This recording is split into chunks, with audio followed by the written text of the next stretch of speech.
Hi everyone, this is what I chose to do as my student choice project, and that is to explain how an almond joy would go through the digestion system.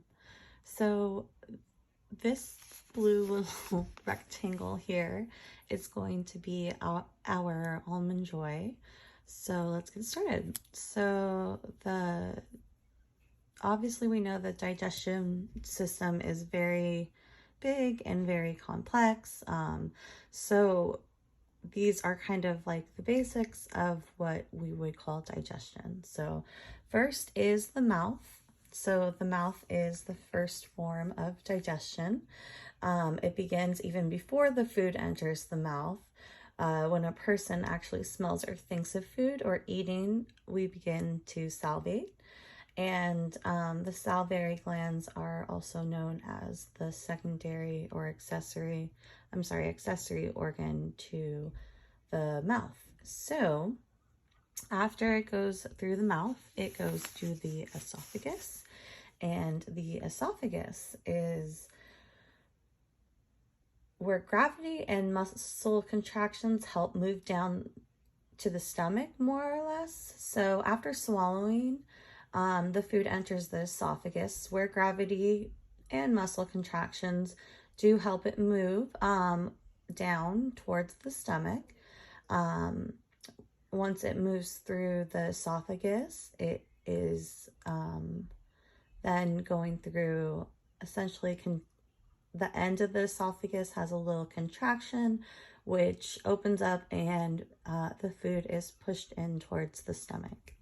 So the stomach, actually, my wonderful drawing picture, this is the stomach. There's our little almond joy. So the stomach is very important, obviously. It's where we all think of for the first thing of digestion, actually. But it's one of the processes, one of the organs that process it. So the food enters the stomach through a ring-like muscle called the lower esophageal sphincter. So that is actually that little contraction lobe I was talking about earlier at the end of the esophagus. And once it is in the stomach, it stores the food temporarily. Cells in the stomach secrete different juices and hydrochloric acid, and also different types of different proteins and fibers and things to help digest the food down. So the stomach does not absorb many nutrients from the chyme into the bloodstream. So the chyme enters the small intestine through the pyloric sphincter. So, yeah. And then we go down the body here and we go to the small intestine. So the small intestine here is shown right here where a little almond joy is, or the parts of it. So the small intestine is actually around 20 feet long and absorbs around 90% of the nutrients from food into the bloodstream. So it is very important. It also, once the food is fully broken down, the villi absorb the nutrients, which then enter the bloodstream. And we can see the gallbladder, which is the accessory organ for the esophagus. And we see the pancreas over here, which is the accessory organ for the stomach.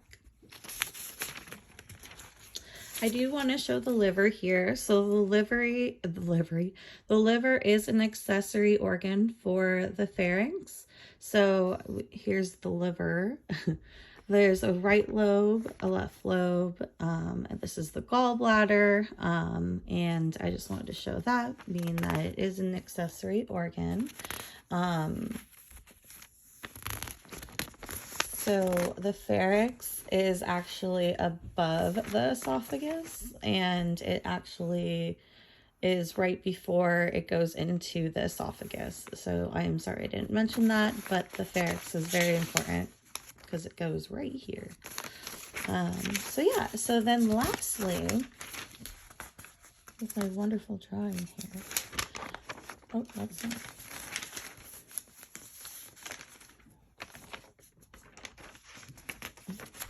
Okay, so let's get this.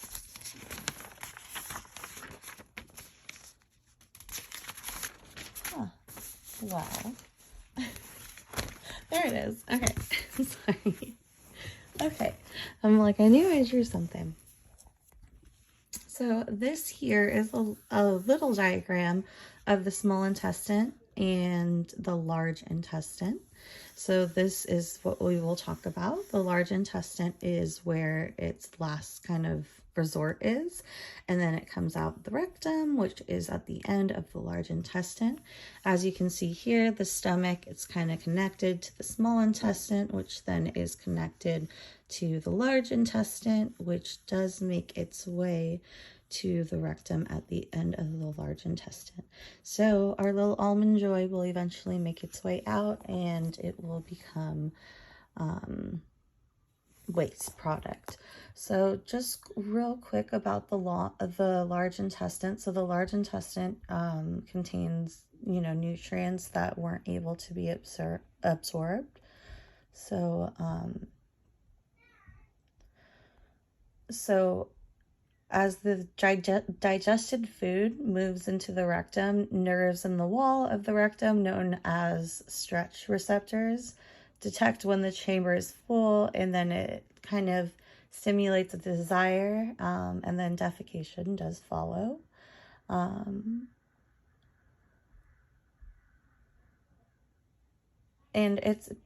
it's good to mention that the large intestine, the body absorbs water and electrolytes from the large intestine, so I found that very interesting.